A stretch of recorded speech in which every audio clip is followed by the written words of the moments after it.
തൊരു മുംബൈയിലാണെങ്കിൽ അലീനയാണെങ്കിൽ സത്യം മനസ്സിലാക്കുകയാണ്.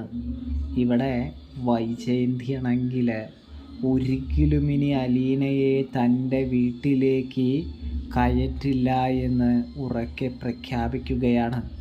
സത്യം പറഞ്ഞാൽ വൈജയന്തിക്ക് അറിയില്ല, വൈജയന്തിയാണ് ആദ്യം തന്നെ ആ വീട്ടിൽ നിന്നും പുറത്താവാനായിട്ട് പോകുന്നത് എന്നിട്ടോ.